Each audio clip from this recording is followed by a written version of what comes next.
Y en medio del misterio que rodea el paradero de tres excabecillas de las FARC, el programa La Noche logró el testimonio de un desmovilizado de las disidencias de esta exguerrilla, quien actualmente está en proceso de reintegración a la vida civil. En entrevista con nuestro periodista Jorge Adrián Orozco, el exmiembro de las FARC y ahora exdisidente denuncia que por presión se vio obligado a pertenecer a una nueva agrupación criminal, donde según reveló, la orden era en ese momento reestructurar a las antiguas FARC, aduciendo razones de seguridad personal. Él nos ha pedido resguardar su rostro y su verdadera identidad. Veamos. Roberto Tijacá perteneció 13 años a las FARC. Dice que con engaños de sus comandantes quedó excluido del proceso de desmovilización. Roberto, ¿usted hasta qué etapa del proceso de paz alcanzó a llegar? No, ya faltando 2 meses para darse las zonas campamentarias. A nosotros, o sea, a mí y a otros muchachos nos dejaron por fuera. ¿Quién fue el que les dijo a ustedes, estamos por fuera de ese proceso? Ya se habían reunido lo que era la dirección del frente, pero el que nos da la noticia como tal es el comandante de milicia de bloque. Así describe la orden que le dieron. O sea, como que nosotros estábamos esperando a que si se daban los acuerdos, para ellos asegurarse, si no se daban, nosotros estábamos como a la vanguardia de qué iba a suceder. Roberto asegura que se vio obligado a vincularse a otro grupo criminal cuyo objetivo era, según dijo, ocupar las zonas que dejaron libres las FARC y reestructurar la lucha armada de la antigua guerrilla. Que los que se fueron allá se entregaron y se vendieron al Estado, entonces tuvo que reestructurar y que la plataforma de lucha realmente, las verdaderas FARC, eran los que quedaban afuera y los que seguían en pie de lucha. Entonces, por esa inconformidad sí quedó como esa inquietud de promover y continuar la lucha armada con esa plataforma de lucha como FARC como tal. Entonces, de volver a reestructurarse de lo que quedó por fuera. Quiero que nos hable sobre las fuentes de financiación de esa nueva agrupación criminal a la que usted perteneció en los últimos meses, ya como disidencia de las FARC. ¿Mantiene las mismas fuentes de financiación ilegal que tenía la desaparecida, desmovilizada guerrilla de las FARC? Sí, claro, esos eran de los impuestos, de las matas de uso ilícito que se manejan en la región, de lo que anteriormente las FARC siempre llamó impuestos de guerra que se cobraban. Y esa fue una de las metas de los nuevos grupos que entraron a eso, a copar esas regiones, fue sobre eso, para ellos tomar el control de los cultivos de uso ilícito que se manejan en la región, para ellos tomar el control de ello y empezar a manejar ellos esas zonas.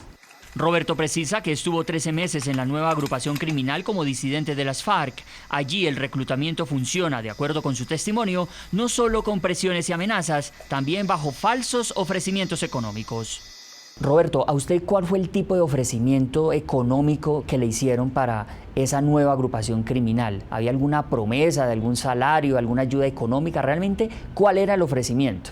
Al principio, cuando se socializó con los grupos, para las personas que querían entrar voluntariamente sí se socializó en parte de eso. Se les dijo que no iba a ser como hizo las FARC, que era voluntariamente, a conciencia, sino que de determinada forma se les iba a colaborar no con un salario, con un sueldo como tal, sino que se les iba a ayudar económicamente a los que tuvieran familia o a los que tuvieran su finca, que no se le iban a dejar de caer.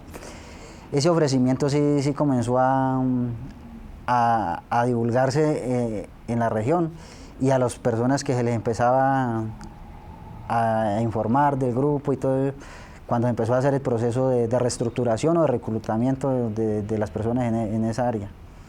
Entonces sí se les hizo ese ofrecimiento y fue complejo, porque una vez ya estaban dentro, ya se les cambiaban los papeles por ahí, y ya no se les empezaban a cumplir, porque ya estaban asegurados y ya estaban adentro. O sea, fue más que todo bajo engaños. Vuelvo con Eduardo Rodríguez, congresista colombiano que nos acompaña en los estudios de NTN 24. Representante de la Cámara, escuchábamos este testimonio. ¿Qué probabilidades hay de que en este momento se esté dando ese escenario que él denuncia? Que haya realmente una intención de reestructurar una guerrilla de las FARC en armas en este momento en las zonas donde antiguamente ellos estuvieron y ejercían poder territorial. Yo ya no le llamaría guerrilla, Jefferson, porque pues lo que se le prometió al país en el gobierno anterior y todos los que estaban en ese proceso era que nunca más iba a existir pues las FARC. Y nosotros lo que hemos venido diciendo es que si la organización política de las FARC conoce de elementos, tiene que aportarlos a la jurisdicción o a la Fiscalía General de la Nación para que sean combatidos por la jurisdicción ordinaria como debe ser. Pero aquí lo que queda claro, Jefferson, es que aquí sí quedó el negocio, y les quedó el negocio tajante, les quedó el negocio nutrido, y que muchos de ellos están cogiendo ese negocio. Tanto así, o tan productivo es, que no solamente están ocupando las zonas dejadas por las FARC, sino que además están recogiendo a los exmiembros, a nueva gente, y rearmándose, y de esta manera protegiendo el gran negocio del narcotráfico, que sin duda es el gran combustible de todas estas organizaciones terroristas. Y por eso nosotros lo que hemos exigido es que se entreguen las rutas del narcotráfico, que se terminen de entregar a los niños. Nosotros no podemos seguir en un impasse, mejor, en una zona de confort a los señores de las FARC. Así como se les otorgó las curules, ellos tienen la obligación de decir y de denunciar como funcionarios ahora públicos a aquellos que de una u otra manera están volviendo a delinquir. Y si Romaña, si Iván Márquez y si el Paisa volvieron a delinquir, es una obligación de esta organización política decirle al país que volvieron a delinquir para que sean perseguidos con todo el peso de la ley. Lo que no podemos seguir es en esa reiteración de seguir delinquiendo y que el que la hace no la pague. Permítame, integró a esta hora, ya está con nosotros en la ciudad de Cali, Aida Bella, ya senadora por la lista de la decencia, presidenta del Partido Unión Patriótica. Bienvenida al programa La Noche.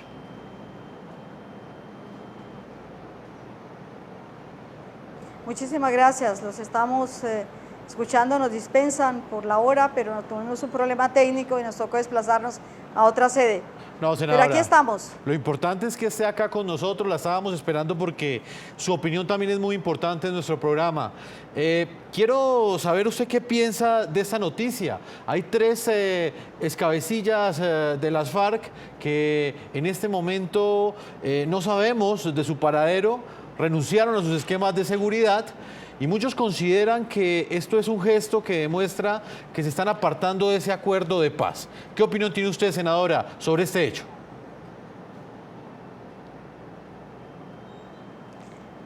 Bueno, un saludo muy especial a todas las personas que nos están escuchando.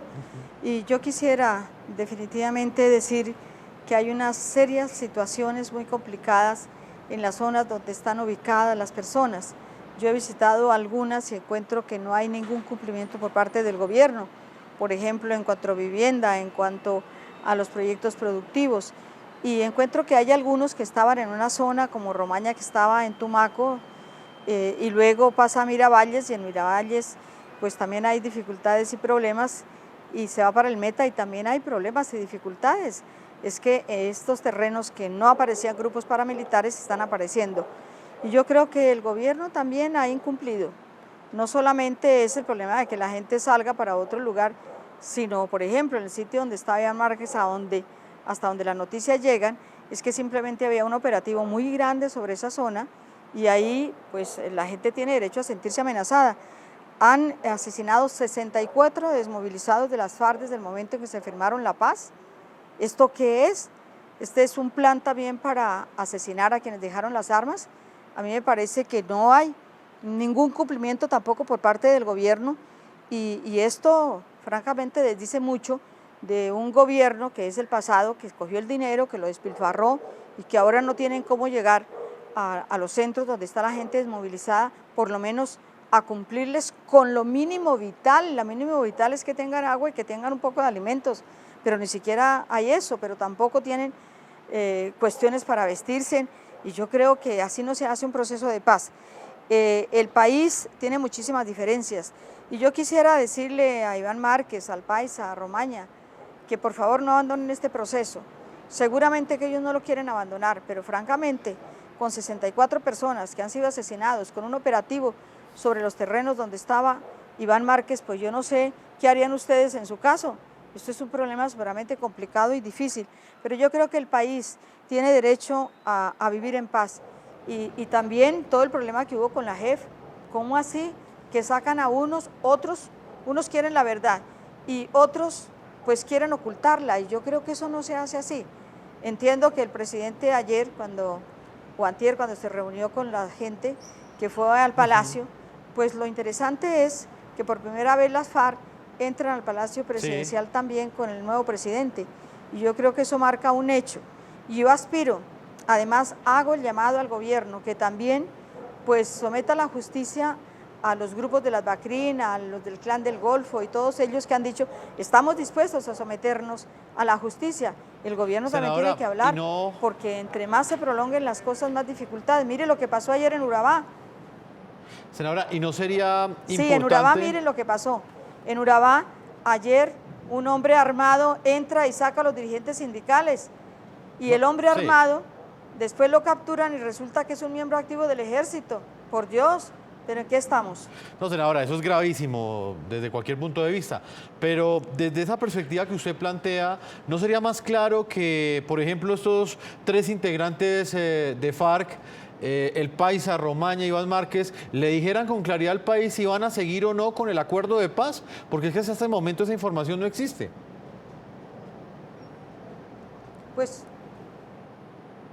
Pues a mí me parece que deberíamos hacerle un llamado muy especial, un llamado casi que cordial, para que simplemente vuelvan a las zonas veredales. Pero por otro lado, el gobierno tiene que garantizarle la vida a la gente, porque ¿cómo es posible que en Tumaco, al frente de la zona de desmovilizados, están los grupos paramilitares y nadie hace nada?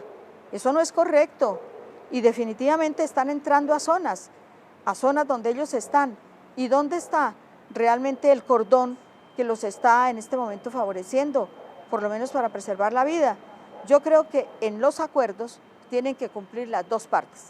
Si una parte incumple, si una parte se ferea la plata, no se sabe ni qué la hacen, pagan funcionarios de 25 millones de pesos para que vayan a atender las zonas donde están los desmovilizados, esto es una vergüenza pública.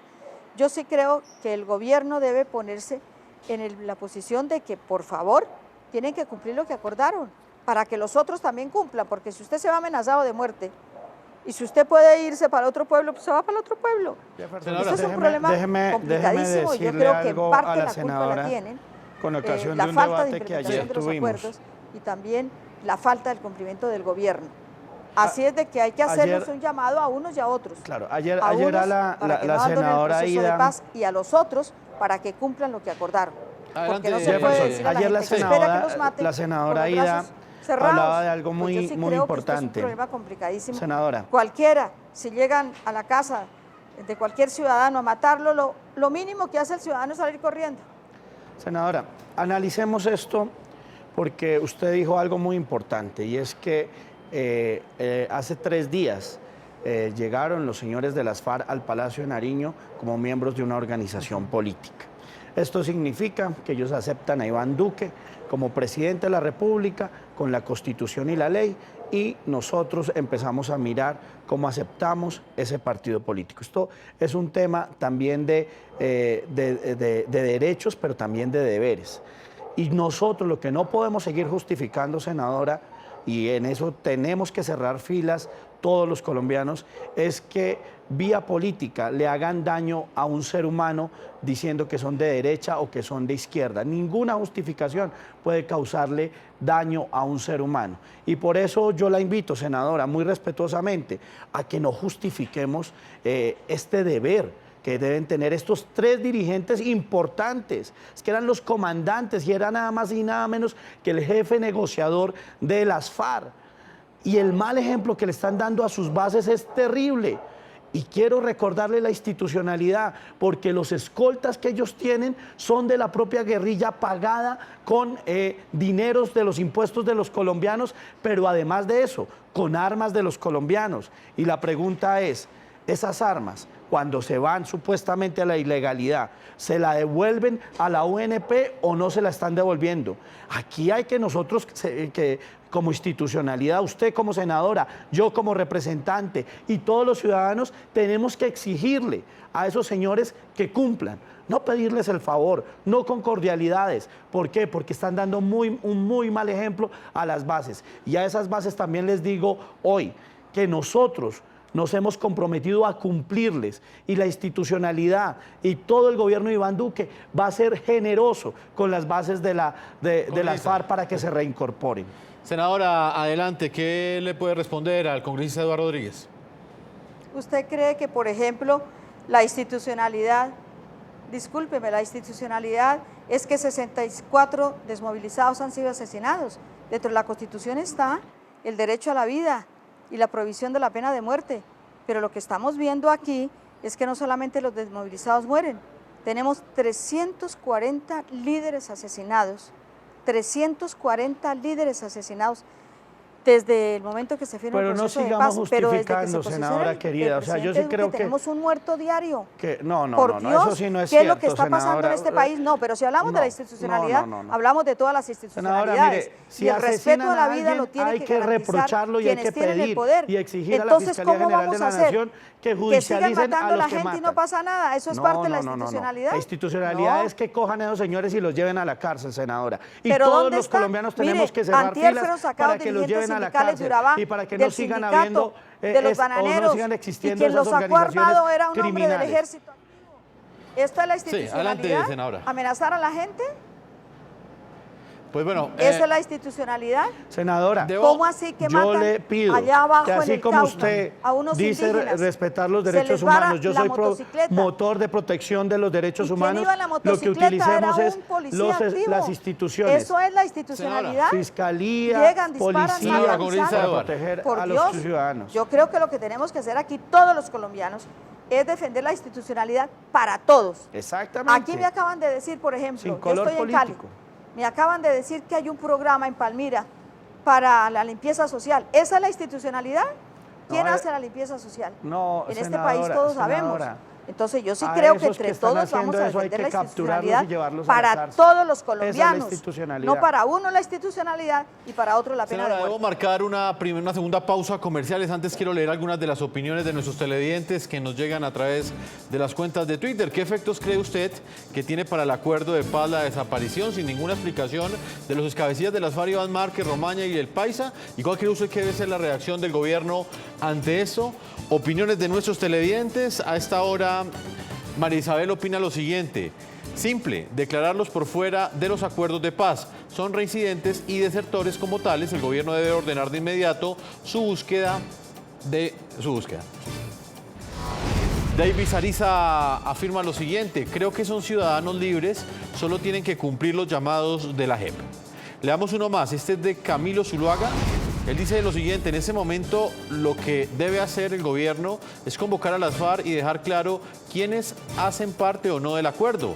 Si Romaña, Márquez, el Paisa y otros cabecillas no acuden, ya sabemos qué significa.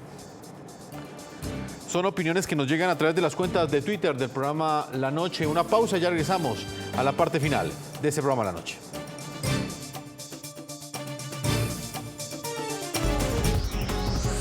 Ya regresamos con La Noche.